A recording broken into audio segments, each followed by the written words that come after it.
Shalom, puji Tuhan.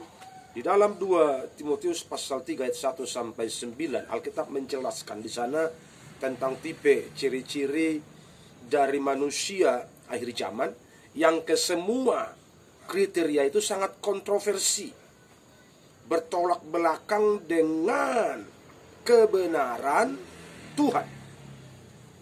Dan saya mau katakan kepada kita semua, kepada sahabatku, pemirsa, dimanapun Anda berada, kita, saudara dan saya, adalah bagian dari manusia akhir zaman tersebut. Kenapa? Karena kita memang hidup satu langit dengan semua manusia. Dan kita ada di akhir zaman itu. Tapi persoalannya dan pertanyaannya adalah, apakah hidup kita sama dengan dunia? Apakah hidup kita sama dengan pola hidup dunia?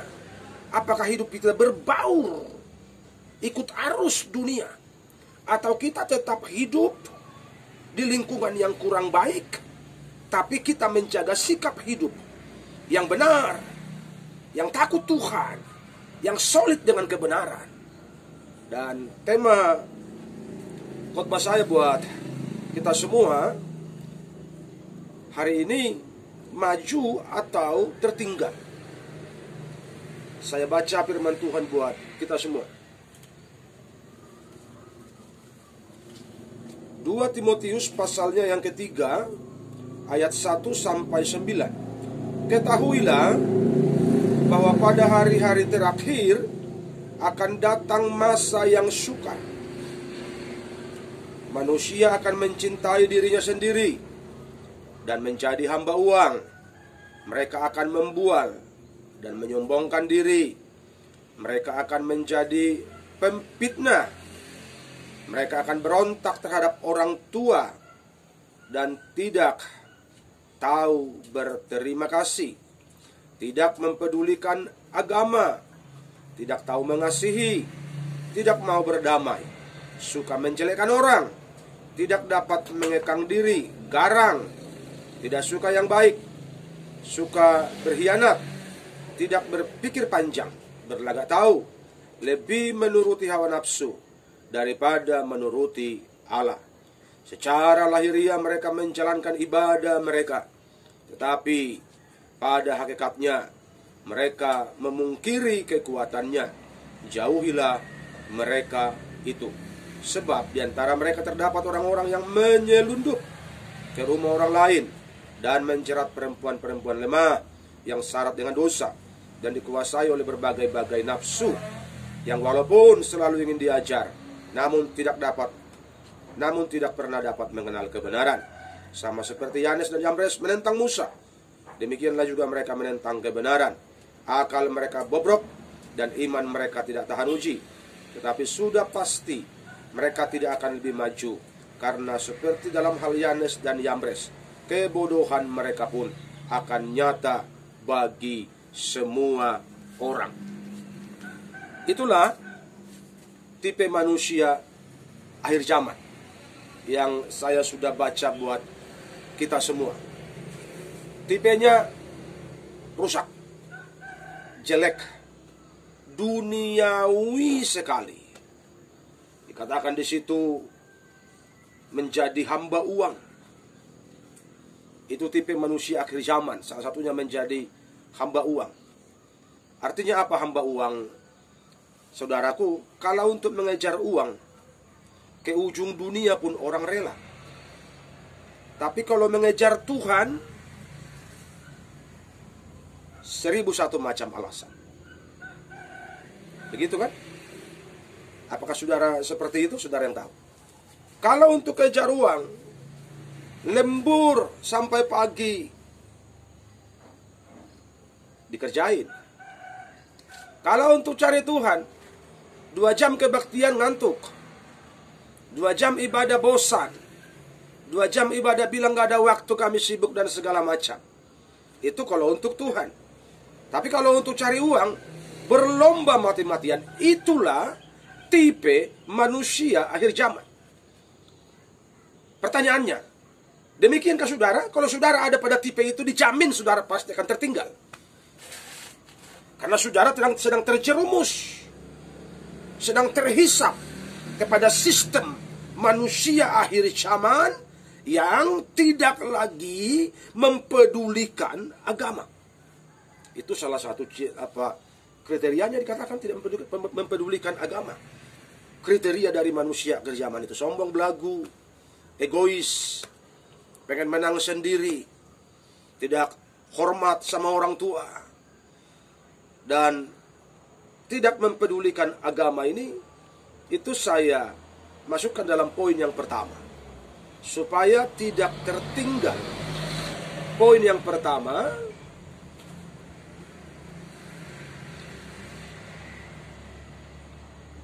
peduli pada hal-hal rohani. Karena ayat 2 berkata begini, manusia akan mencintai dirinya sendiri dan menjadi hamba uang. Mereka akan membual, banyak bohongnya, pintar ngomong, tapi omdo semua. Menyombongkan diri.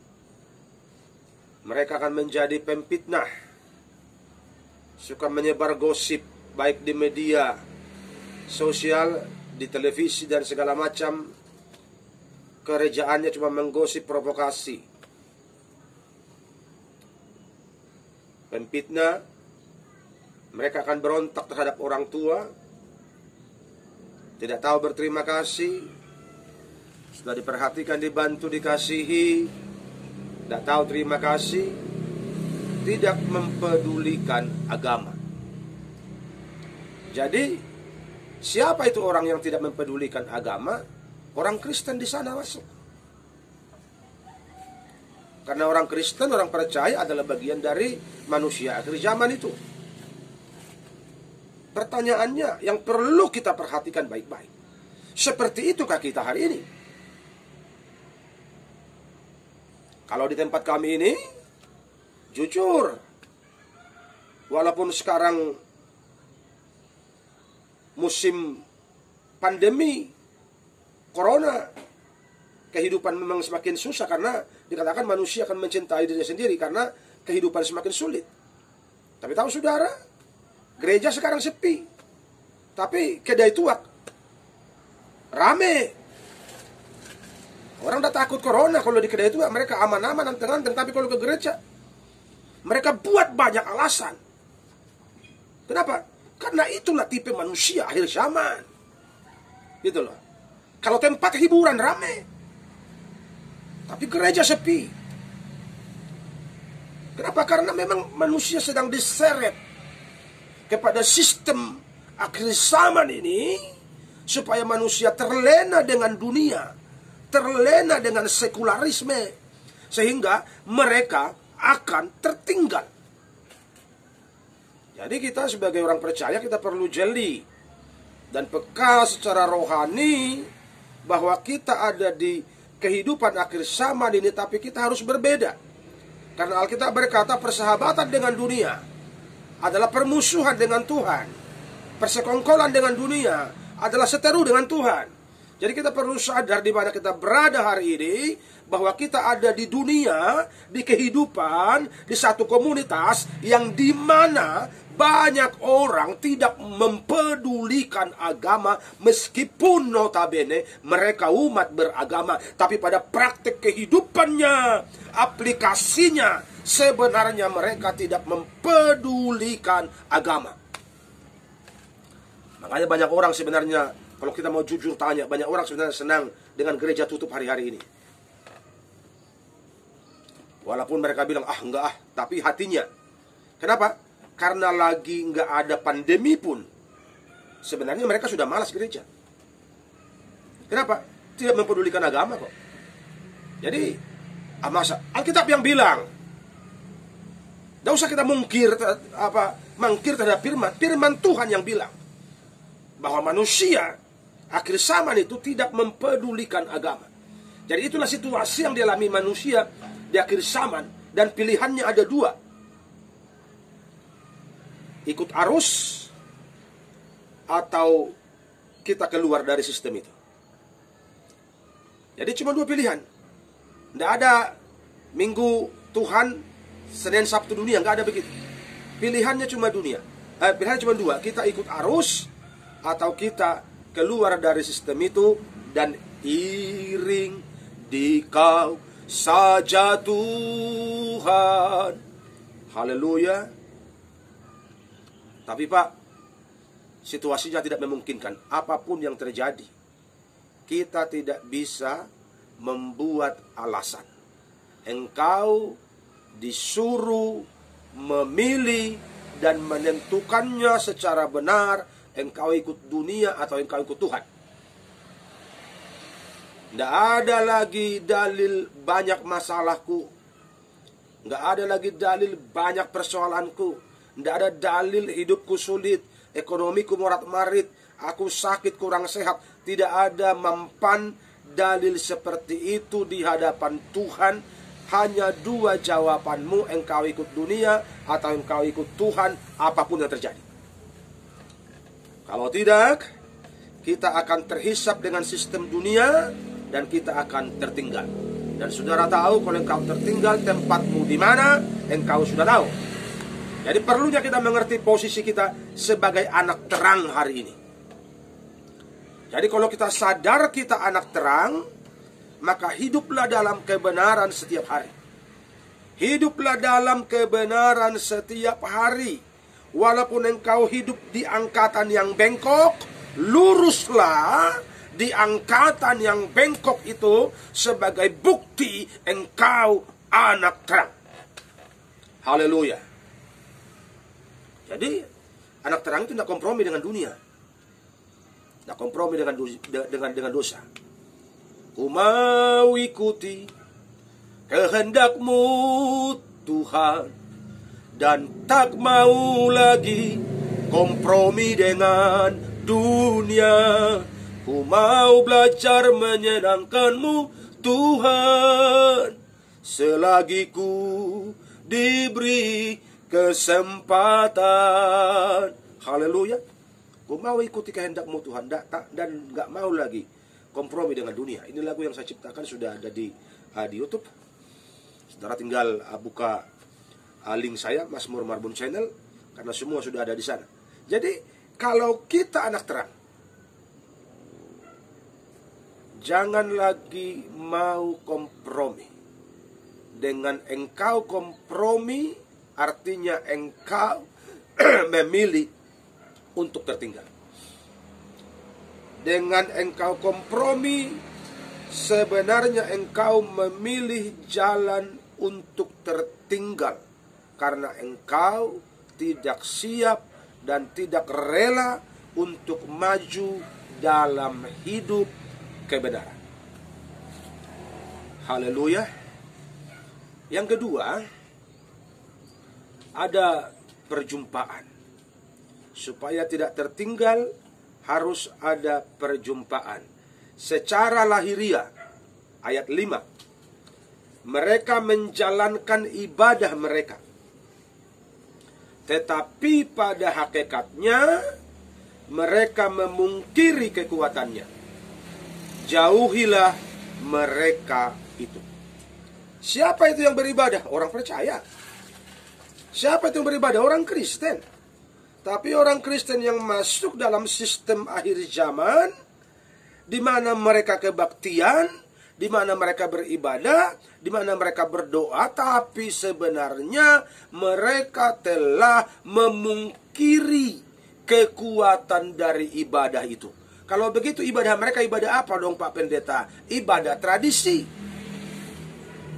ibadah rutinitas, ibadah seremonial, ibadah yang semua sudah diatur, khotbah yang sudah diformat diatur, bukan lagi suara Tuhan yang disampaikan. Tapi tahu saudara, Alkitab bilang jauhi mereka itu. Jadi kalau kita menjalankan ibadah yang tradisi, ibadah yang tidak mengalami kuasa Tuhan, maka kemungkinan besar kita pun akan tertinggal. Kenapa demikian? Pemirsa, perhatikan baik-baik. Ibadah itu adalah perjumpaan dengan Tuhan. Haleluya. Ibadah itu adalah perjumpaan dengan Tuhan. Jadi dalam ibadah itu kita harus masuk dalam hadirat Tuhan untuk berjumpa dengan Tuhan secara roh. Makanya Injil Yohanes bilang barang siapa menyembah Bapa, dia harus menyembahnya dalam roh dan kebenaran. Disitulah langkah perjumpaan kita dengan Tuhan dalam ibadah tersebut. Sehingga dalam ibadah itu kita berjumpa dengan Tuhan, kita mengalami kuasa Tuhan. Lewat perjumpaan itu tabiat karakter kita akan diperbaharui.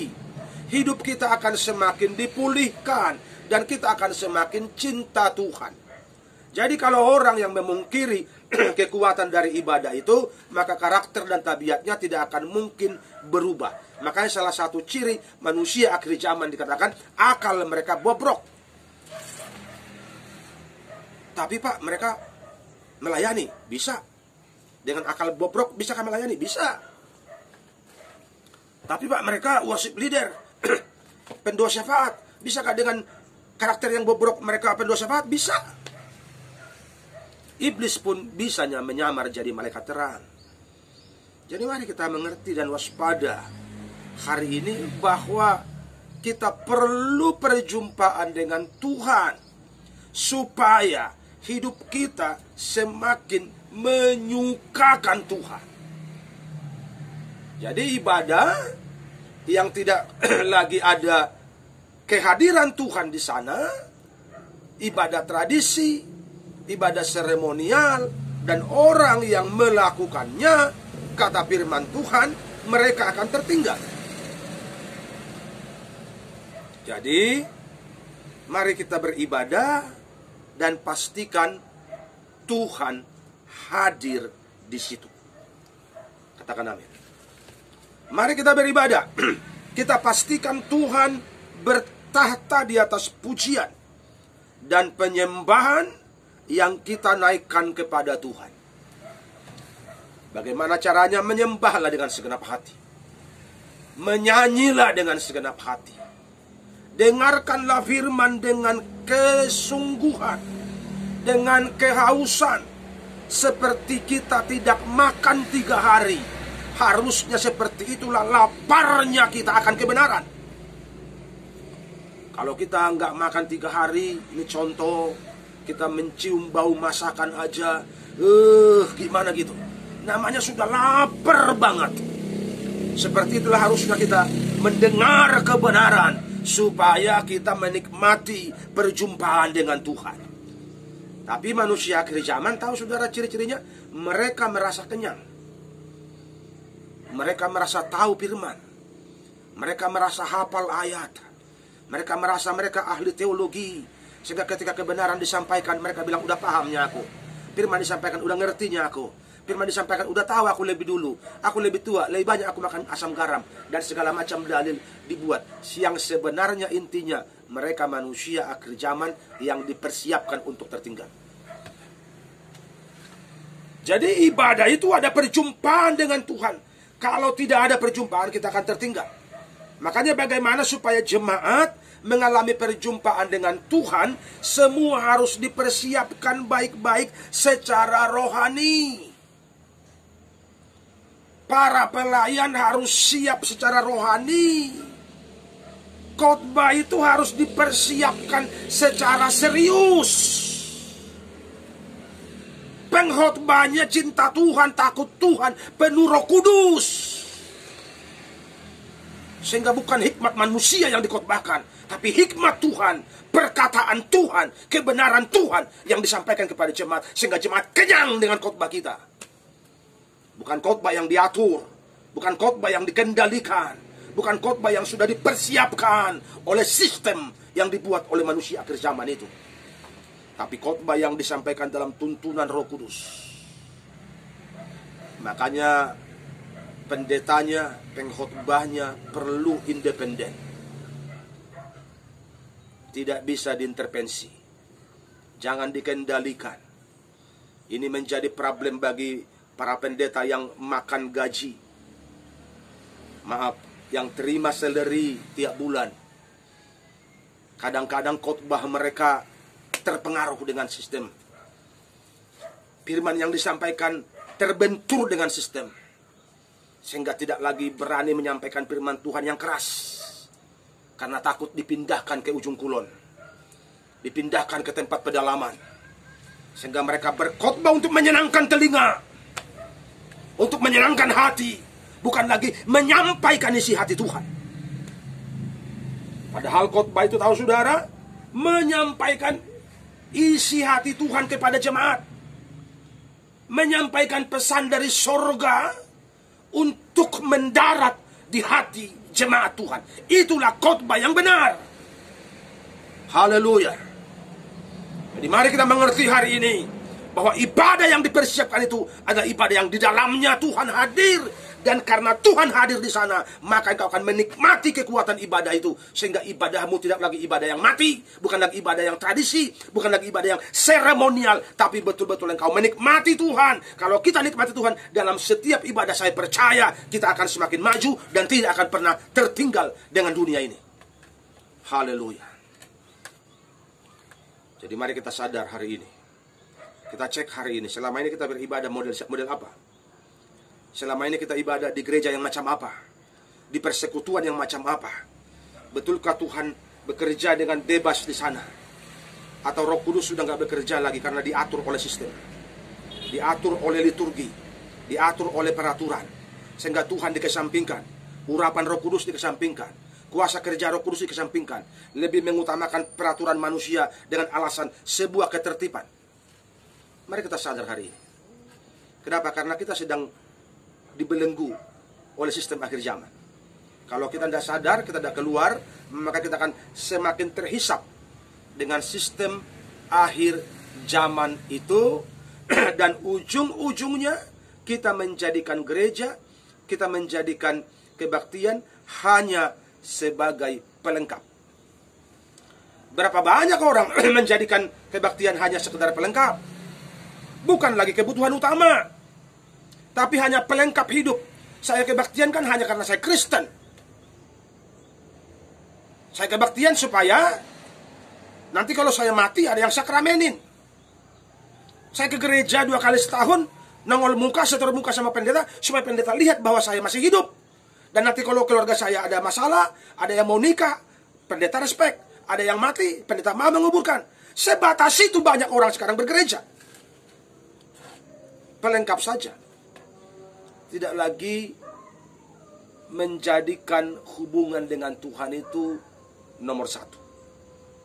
Padahal kalau kita mau maju, kalau kita mau bertumbuh, kalau kita mau sungguh-sungguh ikut Tuhan, ibadah, persekutuan, itulah nomor satu dalam hidup kita. Yang terutama di dalam hidup ini, meninggikan nama Yesus.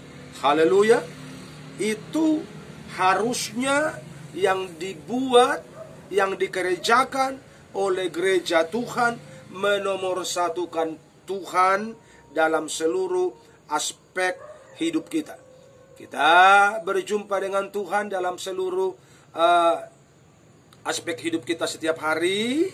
Artinya menomorsatukan Tuhan, firman Tuhan menjadi tolak ukur dalam kehidupan kita setiap hari, dan kita tidak mau menyimpang dari situ.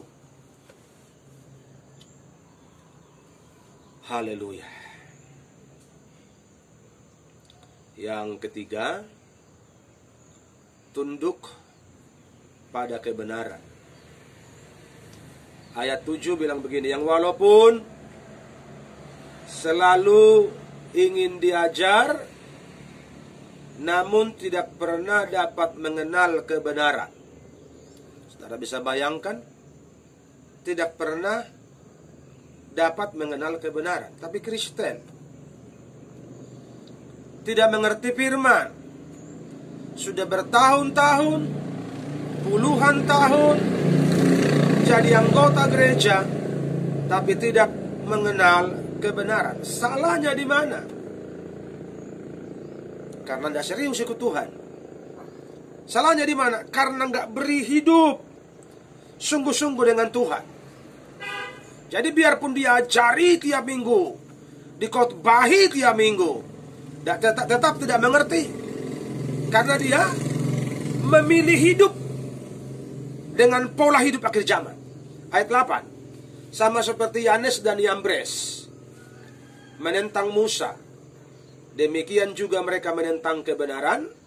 Akal mereka bobrok dan iman mereka tidak tahan uji. Jadi orang yang tidak mengerti kebenaran, yang tidak mengenal kebenaran, ciri-ciri yang pertama, akalnya bobrok. Yang kedua, imannya kandas, tidak tahan uji. Sedikit masalah tumbang, ada persoalan sedikit tumbang, ada persoalan sedikit jatuh, ada persoalan sedikit tidak ibadah setahun. Kenapa? Lemah imanku. Lemah imanku Bapak Pendeta. Lemah imanku. Yang membuat engkau lemah dirimu sendiri. Yang membuat engkau kuat dirimu sendiri. Engkau tinggal pilih hari ini, engkau mau ikut lemah atau engkau mau ikut jadi kuat.